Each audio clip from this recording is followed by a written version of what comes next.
ሰኔ 12 ቀን 2017 ዓመተ ምህረት በዚህች ዕለት የከበረ የመላእክት አለቃ የሆነው የቅዱስ ሚካኤል የመታሰቢያው በዓል ይከበራል።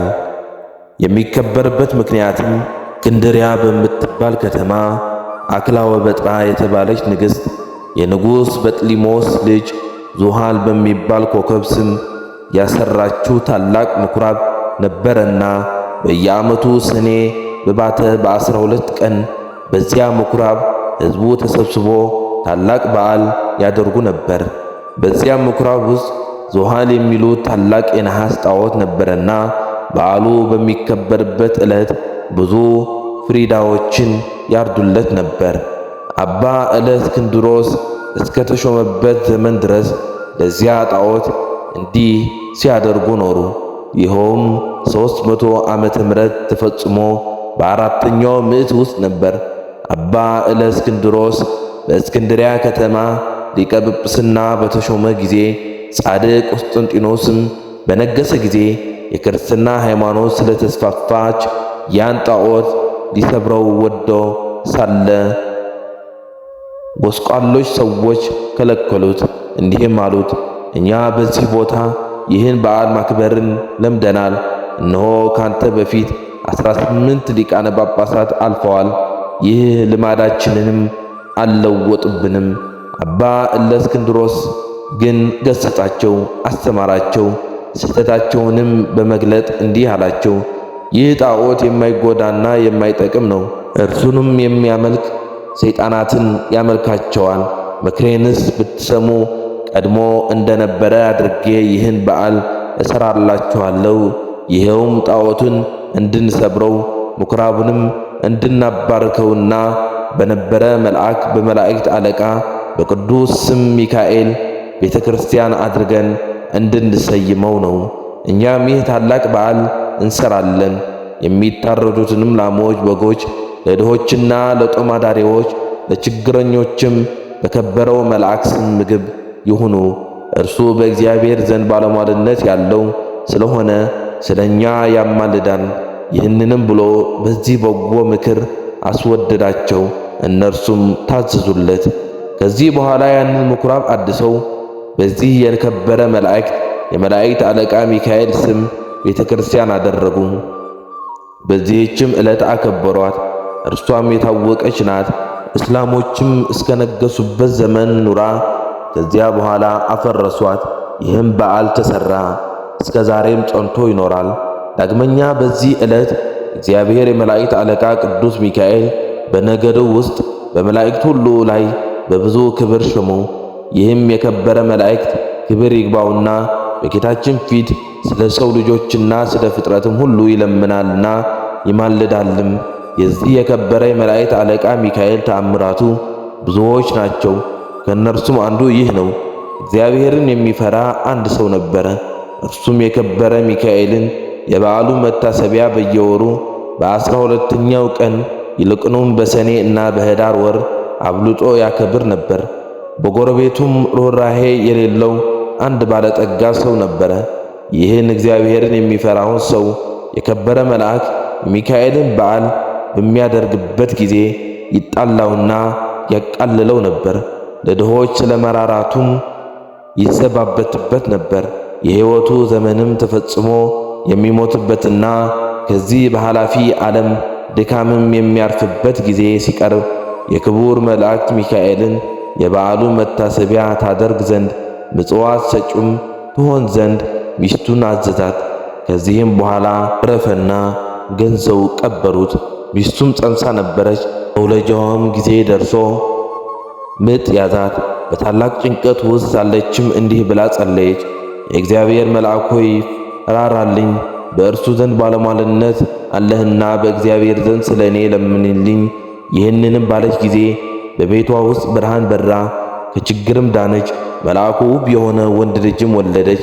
የእግዚአብሔር መልእክተኛ ቅዱስ ሚካኤል ከሰማይ ወርዶ ሕፃኑን እንዲህ ብሎ ባረከው፣ ርኅራኄ የሌለው የዚህን ባለጠጋ ገንዘብና ሀብት ጥሪቱም ሁሉ ይህ ሕፃን እንዲወርስ እግዚአብሔር አዟል። ባለጠጋውም በቤቱ በአልጋው ላይ ሳለ ጌታ ጀሮውን ከፍቶ ይህን ነገር ከመልአኩ ሰማ። ይህንም በሰማ ጊዜ ታላቅ ሐዘን ደረሰበት። ሕፃኑንም የሚገድልበትን ምክንያት ይፈልግ ጀመረ። ነገር ግን ክብር ይግባውና ጌታ ይጠብቀው ነበር። ከዚህ በኋላ ያ ባለጠጋ ምክንያት አዘጋጅቶ የሚያገለግለኝ ልጅ የሆነኝ ዘንድ ልጅሽ ስጭኝ፣ እኔም እየመገብኩና እያለበስኩ አሳድገዋለሁ፣ ላንቺም 20 ወርቅ እሰጥሻለሁ አላት። ይህንንም ነገር ከባለጠጋው በሰማች ጊዜ ስለ ችጉራ እጅግ ደስ አላት። ልጇንም ሰጠችው። እርሱም 20 ወቄት ወርቅ ሰጣት። ልጇንም ወሰደው። የሚሻው ተፈጸመልኝ ብሎ ደስ አለው። ከዚህ በኋላ በልጁ ቁመት ልክ ሳጥን አሰርቶ ሕፃኑን በሳጥኑ ውስጥ አስገብቶ ዘጋበት። እስከ ባህርም ተሸክመው ወስደው በባህር ጣሉት። ክብር ይግባውና በጌታችን ፈቃድ ያ ሳጥን ሳይሰጥም ከዚያች ሀገር የ20 ቀን መንገድ ያክል ርቃ ወደምትገኝ ወደ አንዲት ሀገር ወደብ እስከሚደርስ በባህሩ ላይ ተንሳፈፈ። በባህሩም አካባቢ በጎችን አስማርቶ የሚጠብቅ አንድ ሰው ነበርና ሳጥኑን በውሃ ላይ ተንሳፍፎ አየው። እርሱም ከባህሩ አውጥቶ ወደ ቤቱ ወሰደው። ይህ ሳጥን እንዴት እንደሚከፍተው ያስብ ጀመረ። ይህንም ሲያስብ እንደ ባህሩ ይሄድ ዘንድ ጌታችን በልቦናው ሐሳብ አሳደረበት። ወዲያውኑም ተነስቶ ወደ ባህሩ ሄደና አንድ ዓሣ የሚያጠምድ ሰው አገኘ። ዓሣ አጥማጁም መረብህን በእኔ ስም ጣል፣ ለሚያዘውም ዓሣ ዋጋውን እሰጥሃለሁ አለው። አጥማጁ እንዳለው አደረገ። ያን ጊዜም ታላቅ ዓሣ ተያዘ። ዋጋውም ይዞ ወደ ቤቱ ሄደ። እራትም ይጠብሰው ዘንድ አረደው። በሆዱም ውስጥ መክፈቻ አገኘ። በልቡም ይህ መክፈቻ ይህን ሳጥን ይከፍተው ይሆን አለ። በሳጥኑ ቀዳዳም ባስገባት ጊዜ ፈጥኖ ተከፈተ። በውስጡም ይህን ታናሽ ብላቴና አገኘው። ልጅ የለውም ነበርና ታላቅ ደስታ ደስ አለው። ጌታችንም አመሰገነው። ሕፃኑም በመልካም አስተዳደግ አሳደገው። ሕፃኑም አድጎ ጎልማሳ ሆነ። ከብዙ ዘመናት በኋላ ያ ባለጠጋ ተነስቶ ወደዚያች አገር ሄደ። በመሸም ጊዜ ወደ በግ ጠባቂው ደጅ ደረሰ። በግ ጠባቂውም እስከ ነገ የምናድርበት ማደሪያ በአንተ ዘንድ እናገኛለን፣ ኪራዩንም እሰጥሃለሁ አለው። በግ አርቢውም እንዳልኸኝ ይሁንልህ አደር አለው። ባለጠጋውም በዚያች አደረ። ራት በሚቀርብበት ጊዜ ሕፃኑን ባህራንን ብሎ ጠራው። ባለጠጋው ሰምቶ ልጅህ ነውን ብሎ ጠየቀው። በግ ጠባቂው አዎ፣ ታናሽ ሕፃን ሆኖ ሳለ በባህር አግኝቼዋለሁና እግዚአብሔር የሰጠኝ ልጄ ነው አለው። ባለጠጋውም በምን ዘመን አገኘኸው አለው። እርሱም ከ20 ዓመት በፊት ብሎ መለሰለት። ያን ጊዜም እርሱ ወደ ባህር የጣለው መሆኑን አውቆ እጅግ አዘነ። በማግስቱ ጎዳናው ሊጓዝ በተነሳ ጊዜ ሰይጣናዊ ምክንያት አምኝቶ በግ ጠባቂው እንዲህ አለው፣ እገሊት ወደምትባል አገር በቤቴ የረሳሁት ጉዳይ ስላለ እንድልከው ልጅህን ሰጠን ዘንድ እሻለሁ። እኔም የድካም ዋጋው 20 ዱቄት ወርቅ እሰጥሃለሁ አለው። የብላቴናው አባት ስለ ገንዘቡ ደስ ብሎት ልጁ ባህራንን ሰጠው። እንዲህም ብሎ አዘዘው፣ ልጄ ባህራን፣ ይህ የከበረ ሰው ስለ ጉዳዩ ወደ ቤቱ ይልክህ ዘንድና ወደ ቤትህ በሰላም ትመለሳለህ። ያን ጊዜም ባለጠጋው ወደ መጋቢው እንዲህ ብሎ ደብዳቤ ጻፈ። ይህችን ደብዳቤ የምታነባት ጊዜ ደብዳቤው ይዞ የመጣው ገድለህ በጉድጓድ ውስጥ አለው። ማንም አይወቅ። በመካከላቸውም የሚታወቅበትን ምልክት ጽፎ አሸጋት። ለባህራንም ሰጠው። ለመንገዱም የሚሆነውን ስንቅ ሰጠው። ባህራንም ተነስቶ ጉዞውን ጀመረ። ሲጓዝም ሰንብቶ የአንዲት ቀን ጉዞ ሲቀረው እነሆ የመላእክት አለቃ የከበረ መልአክ ሚካኤል በንጉሥ ጭፍራ አምሳል በነጭ ፈረስ ላይ ተቀምጦ አንተ ጎልማሳ የያዝከው ምንድነው? አለው። ወደ እገሌ ሀገር ወደ ቤቱ ለማድረስ ከአንድ ባለጠጋ የተጻፈች መልእክት ናት አለው። ያችን ደብዳቤ አሳየኝ አለው። እርሱም ስለፈራ ሰጠው።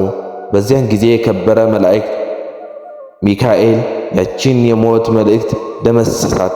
የእርሷ ፋንታም በንፍሃት ለውጦ እንዲህ ብሎ ጻፈ።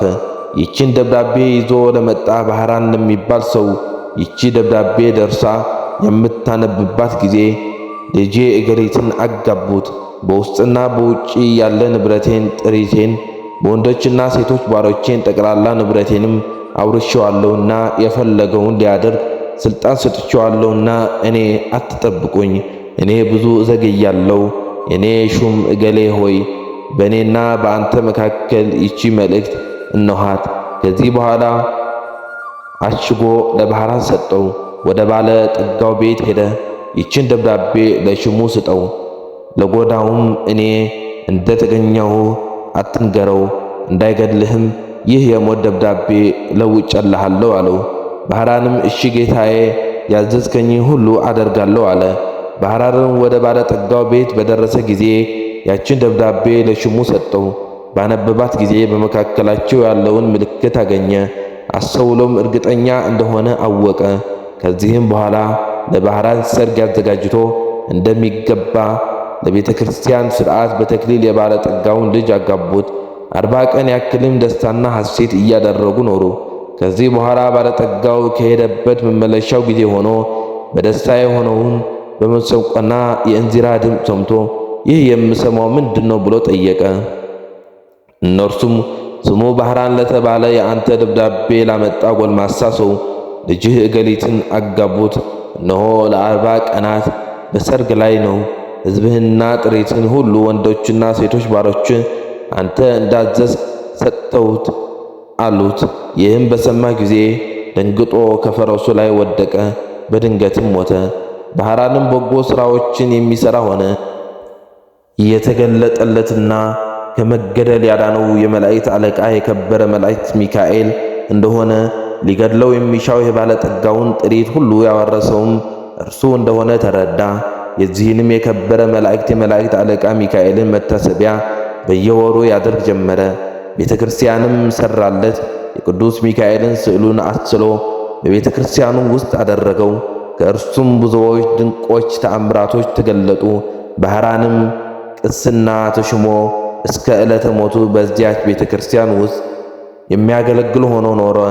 በዚህ የከበረ የመላእክት አለቃ ሚካኤል አማላጅነት ከእናቱና ከአባቱ ከወላጆቹም ጋር የዘላለም ሕይወትን ወረሰ።